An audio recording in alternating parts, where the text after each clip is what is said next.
नमस्कार दोस्तों, मेरे डियर फ्रेंड्स, स्टूडेंट्स। सबसे पहले मैं आप लोगों को ये बता दूं कि अगर हमारे पास बुद्धि है, विवेक है और ज्ञान है और आप में ये कुशलता है कि आप कठिन से कठिन परिस्थिति में भी घबराते नहीं हैं और उस कठिन परिस्थिति से निकलने के लिए हमेशा अपने बुद्धि का इस्तेमाल करते हैं और आपको लगता है कि दुनिया में कोई भी ऐसी मुश्किल नहीं है जिसका हल मेरे पास नहीं हो। बस प्रॉब्लम ये होता है कि हम लोग छोटी सी भी परेशानी में घबरा जाते हैं और उसके कारण अपनी छोटी सी प्रॉब्लम को भी बढ़ा करके इतना बड़ा कर देते हैं और हम लोगों को लगता है कि अरे इस परेशानी से निकलने का तो कोई हल ही नहीं है, अब तो हमको कोई बचा ही नहीं सकता है। लेकिन ऐसी समस्याएं नहीं है, दुनिया में ऐसी कोई प्रॉब्लम ही नहीं बनी जिसका हल हमारा दिमाग ना खोज सके। बस आपको अपने दिमाग के दरवाजे खुले रखने हैं। इसके संबंधित मैं आपको एक छोटी सी कहानी बताऊंगा, फिर हम लोग पास्ट कंटिन्यूअस के इंट्रोगेटिव और निगेटिव सेंटेंसेस पर चलेंगे। सबसे पहले एक दिन एक राजा अपने मंत्री के साथ कहीं घूमने निकला था और वह एक अपने देश से होकर निकलने वाली जो नदी थी उसके किनारे किनारे घूम रहा था। एकाएक उसको ध्यान आया कि अरे ये जो पानी है भाई, ये पानी उधर कहाँ बह के जा रहा है।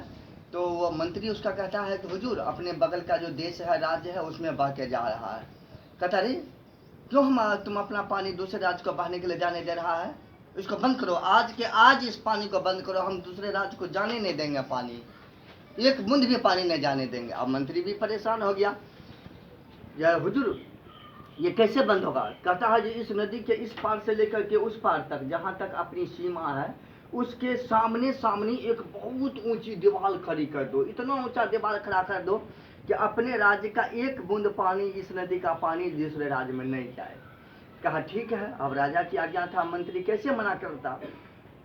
मंत्री ने हजारों मजदूर लगवा करके रातों रात जो है सो वहां पर दीवार खड़ा कर दिया। अब दीवार खड़ा करने का नतीजा ये हुआ कि इस राज्य का पानी दूसरे राज्य में बह करके जाना बंद हो गया और सारा पानी अगल बगल के इलाकों में फैलना शुरू हो गया। उसी राजा के राज्य के अगल बगल के गांव में फैलना शुरू हो गया। सारी फसलें डूब गई, लोगों के घरों में पानी घुसने लगा। अब सभी जनता परेशान हो गया।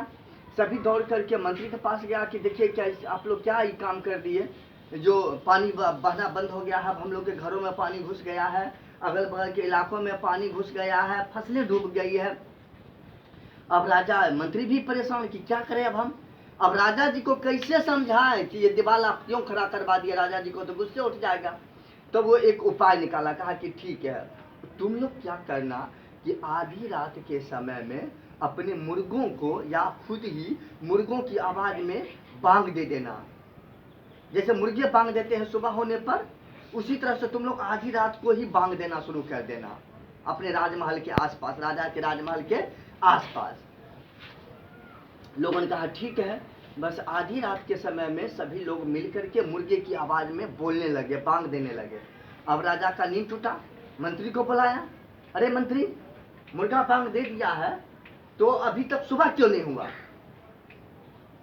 अभी तो सुबह हो जाना चाहिए था। तो मंत्री कहता हुजूर, आपने जिस राज्य में पानी जाना बंद कर दिया था, सूरज तो उधर से ही उगता था।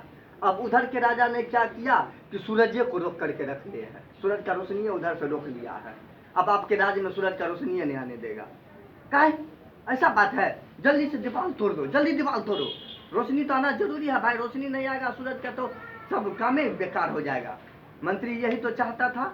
उसने तुरंत अपने लोगों को भिजवा करके उस दीवार को तुड़वा दिया और जब सुबह हुई तो सूरज का रोशनी भी आने लगा और जो इस गांव के लोगों के जो घरों में पानी घुस गई थी, फसलें बर्बाद हो गई थी, खेतों से भी पानी निकल करके दूसरे राज्य में जाने लगा। दूसरे राज्य के लोगों की जो परेशानियां थी, पानी की कमी थी, उसका भी समाधान हो गया और उसके बाद हमारे राज्य, इस राज्य के जो लोग थे उनकी भी परेशानियां दूर हो गई और सूरज को तो जिस समय में उगना था उसी समय में उगा, क्योंकि वो राजा तो ये बात जानता नहीं था। लोगों ने बोला, मंत्री ने बोला कि हुजूर, दीवार तोड़ते तोड़ते सुबह हो गया था, दीवार तोड़ते तोड़ते देखिए इतना समय हो गया था, अब जाकर के सूरज उगा है, अब जाकर के पड़ोसी राज्य का राजा सूरज को छोड़बे किया है, तब रोशनी आया।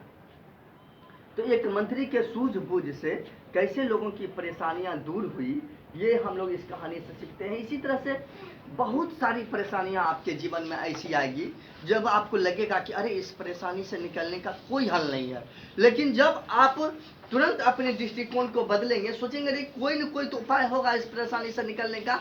और थोड़ी देर शांत दिमाग से जब आप बैठेंगे और उस परेशानी का हल खोजेंगे तो आपको निश्चित रूप से उस परेशानी का हल मिलता है। ऐसे आपने अपने किताबों में भी सैकड़ों कहानियाँ पढ़ी होगी, जब किसी आदमी के जैसे खरगोश और शेर की भी कहानी आपने पढ़ी होगी। जब खरगोश जो है सो राजा को शेर को बोलता है, हुजूर रास्ते में मुझे एक दूसरे शेर ने पकड़ लिया था और कहता था मैं तुझे खा जाऊंगा, तो किसी तरह से मैं उसको जान बचा करके भाग आया। तब वो शेर कहता है कि ठीक है बताओ दूसरा शेर कहाँ है, तो वो उसको कुएं के पास ले जाता है और कहता है हुजूर इसी कुएं में वो दूसरा शेर है। तब वो शेर उस दूसरे शेर को मारने के लिए कुएं में कूदता है और डूब करके अपनी जान गंवा देता है, और फिर खरगोश अपने साथ साथ दूसरे जानवरों की भी जान बचा लेता है। ऐसी सैकड़ों कहानियाँ हैं। बस आपको अपने दिमाग का इस्तेमाल करना है कठिन परिस्थिति में भी, तो आप हर परेशानी का समाधान निकालेंगे।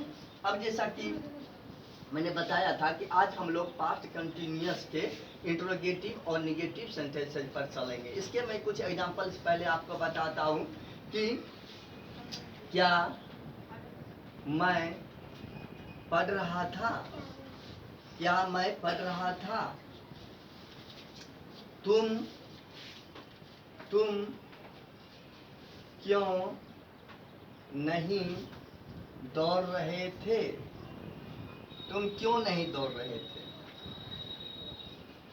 वह कब अखबार पढ़ रहा था, वह कब अखबार पढ़ रहा था, मैं नहीं हंस रहा था,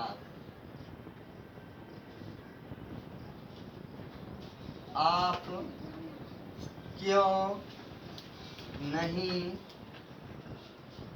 क्यों नहीं खेल रहे थे,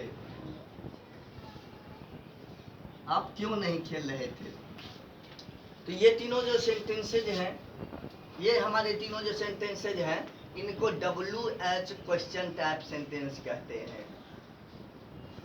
WH क्वेश्चन टाइप सेंटेंस कहते हैं क्योंकि जब आप इसका ट्रांसलेशन बनाने लगते हैं, जब इसका ये दोनों सेंटेंस ये जब आप बनाने लगते हैं तो सबसे पहले आपको क्यों या कब का अंग्रेजी लिखना पड़ता है, और क्यों का अंग्रेजी हमारा वाई होता है, जिसके शुरुआत में WH आता है। जब आप कब का ये सेंटेंस बनाने लगते हैं तो आपको वेन से शुरू करना पड़ता है, और इसके भी शुरुआत में WH आता है, इसलिए WH क्वेश्चन टाइप से हम कहते हैं। ये हमारा सिर्फ निगेटिव सेंटेंस है, ये हमारा निगेटिव सेंटेंस है, और ये हमारा इंट्रोगेटिव निगेटिव सेंटेंस है। इसे हम इंट्रोगेटिव निगेटिव सेंटेंस कहते हैं, और ये हमारा इंट्रोगेटिव सेंटेंस है, और इसकी शुरुआत हम लोग हेल्पिंग वर्ब से करते हैं। हेल्पिंग वर्ब से आपको इसका शुरुआत करना है, क्योंकि वाक्य के शुरुआत में ही आपको क्या लगा हुआ है।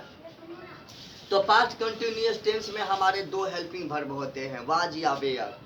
बस दो ही हेल्पिंग वर्ब हैं, वाज या वेयर। और वाज और वेयर में से हम कल मैंने जैसा कि आपको बताया था कि जब हम लोग अफर्मेटिव सेंटेंस बनाते हैं और जिन सब्जेक्ट के साथ हम लोग वाज लगाते हैं, उन्हीं सब्जेक्ट को अब आपको उन्हीं सब्जेक्ट के साथ पहले आपको वाज शुरुआत में लगा देना है।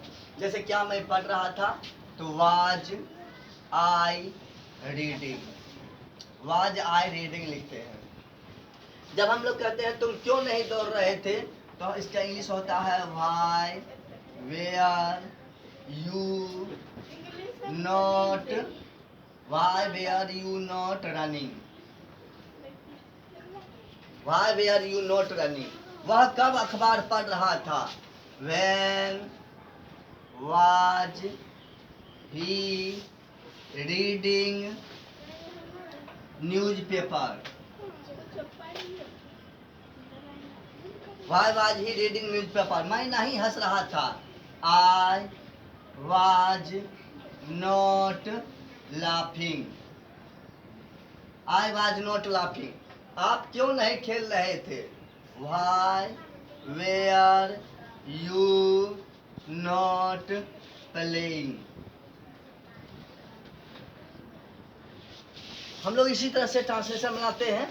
अगर आपके वाक्य के शुरुआत में ही क्या लगा रहेगा, तो आप वाज या वेयर से शुरू करेंगे, और अगर हिंदी वाक्य के बीच में क्यों, कब, कहाँ, कैसे लगा रहेगा, तो सबसे पहले आप उसकी अंग्रेजी लिख करके उसके बाद हेल्पिंग वर्ब देंगे, फिर सब्जेक्ट देंगे, और उसके बाद अगर नहीं लगा हुआ है तो नोट लगाना है, फिर वर्ब का चौथा रूप देना है।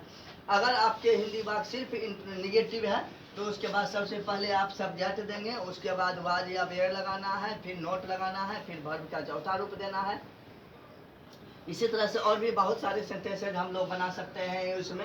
अब मैं कल आप लोगों को बताऊंगा कि पास्ट परफेक्ट टेंस कैसे बनाए जाते हैं। पास्ट परफेक्ट में कल हम लोग अफर्मेटिव सेंटेंसेस चलेंगे, और उसके बाद अगले दिन हम लोग निगेटिव और उसका इंट्रोगेटिव चलेंगे। आप लोग लगातार इसी तरह से मेरे चैनल के साथ बने रहें। मेरे चैनल का नाम है सुमन सर शिक्षा, और मैं हूँ Suman Kumar. Thank you once again.